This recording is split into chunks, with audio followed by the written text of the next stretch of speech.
7 hacks pour être son meilleur rendez-vous. Bonjour à toutes, c'est Fabrice Julien, coach et auteur expert en séduction depuis 2010, notamment auteur du livre Le trouver, le rencontrer, le garder. Les amis, des hacks, des choses qui sont tellement faciles, simples à implémenter en vérité dans la vie de tous les jours, à vos rendez-vous, pour réussir vraiment beaucoup mieux à marquer les hommes, à les séduire beaucoup plus, à être vraiment mémorable comme son meilleur rendez-vous dans votre tête.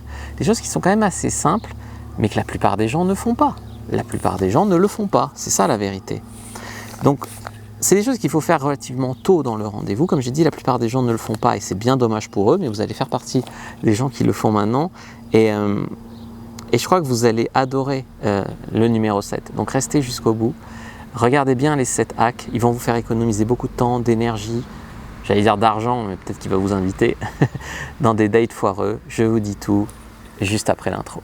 Mais avant de commencer, je vous offre un guide gratuit sur la séduction ainsi qu'une série de conseils gratuits eux aussi par email. Pour les recevoir, si vous êtes intéressé, c'est très simple. Cliquez sur le premier lien dans la description de la vidéo. Si vous êtes motivé, vous le trouverez.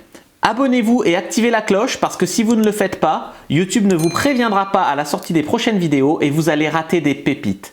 Mettez un like pour me faire savoir que vous pensez que cette vidéo est utile et pour que j'en fasse d'autres comme ça ou sur ce thème-là. Si vous pensez que ce contenu est utile, partagez-le en public ou en privé, je comprendrai. Vous pouvez aussi me laisser un commentaire, je les lis tous et j'y répondrai avec grand plaisir.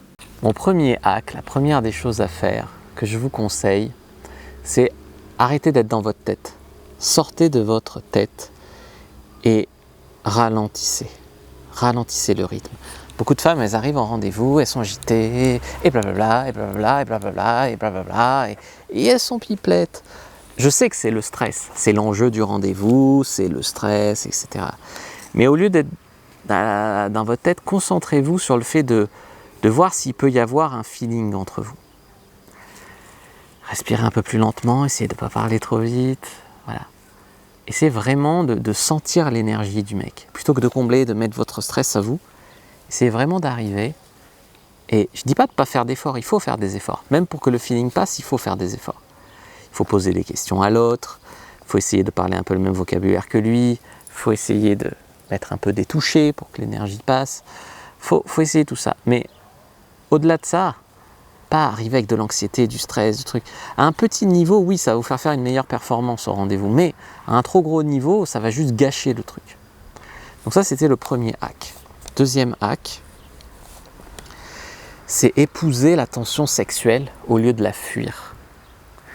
Je vois beaucoup de femmes qui fuient la tension sexuelle parce que ça leur fait un petit peu mal au ventre, c'est stressant, parce que pour plein de raisons, le mec commence à être sexy avec son regard. Pourquoi tu me regardes comme ça ? Le mec les touche, ça les fait frissonner, elles enlèvent. Ah, non, je suis pas tactile. Tu vois, des trucs comme ça où le mec va faire un petit sous-entendu sexuel. Je préférerais qu'on parle pas de sexe. Tu vois, des choses où tu vas casser le rapport avec lui. Tu vas casser le truc, tu vas fuir la tension sexuelle. Il va vous regarder dans les yeux, vous allez regarder vraiment ailleurs. Ou auto-saboter votre rendez-vous en disant des conneries. Au fait, je voudrais adopter une tarentule. Voilà, des trucs comme ça. Ça va casser la tension sexuelle. Et ça passerait tellement mieux entre les hommes et les femmes, il n'y aurait pas besoin de faire des trucs extraordinaires. Il y aurait déjà besoin juste de ne pas briser la tension sexuelle dans un rendez-vous, la laisser grandir. Ça ouvrirait énormément de portes. Troisième hack, c'est laissez-le en venir au fait. Vous voyez ce que je veux dire ? Des fois, un homme, il a quelque chose à vous dire, où il va dérouler une routine qui, finalement, va peut-être vous séduire, mais il commence à raconter une anecdote et vous l'interrompez. Tout de suite, vous l'interrompez, en mode ce qu'il dit me fait penser à un truc, vite, il faut que je dise cette anecdote, moi, pour paraître intéressante. Et vous êtes en mode, je ne le laisse pas parler parce que je veux trop me valider moi. Je veux trop paraître intéressante, donc je l'interromps et je raconte mon anecdote à moi. Ah, il m'est arrivé la même chose, voilà. Donc, acceptez de chercher un peu moins sa validation, son approbation comme ça, et un peu plus d'avoir le rôle de celle qui le laisse se valider et qui se montre impressionné qu'il le fasse. Oh, extraordinaire ce qui t'est arrivé. Et ça, vous allez marquer des points en faisant ça.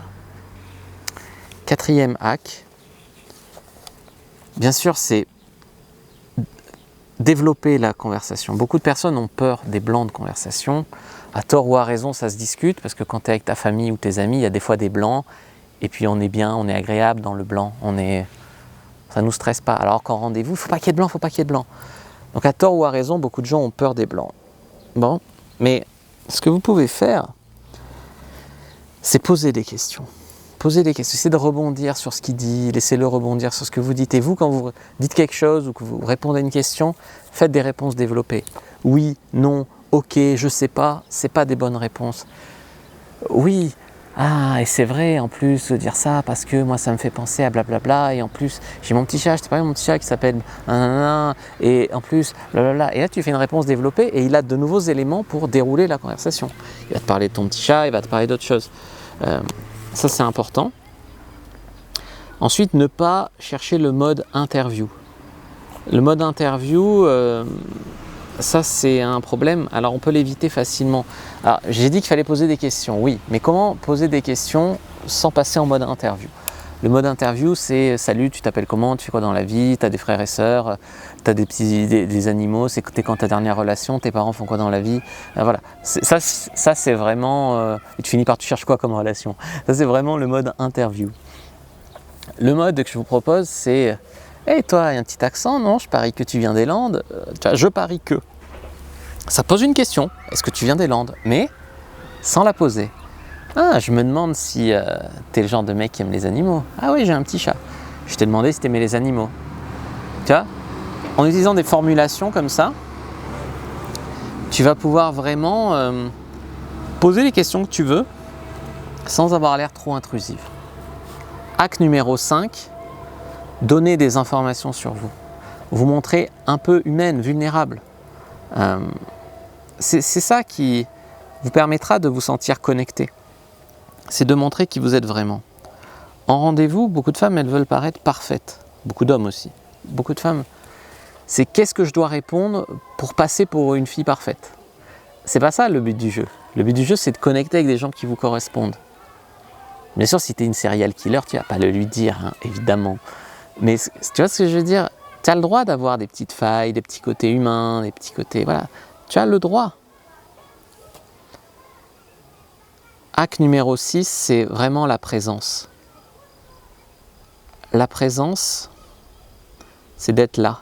Des fois, je suis en face de vous, mais... Ouais. Ah ouais. Et tu vois que j'écoute pas ce que tu dis.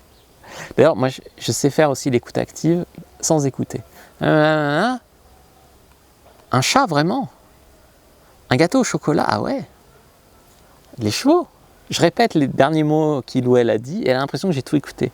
Et ça la relance sur le sujet. Des fois, elle me répète ce qu'elle a déjà dit, donc du coup, j'écoute, ça m'intéresse. Je relance un peu sur les mots-clés qui m'intéressent, à dessein.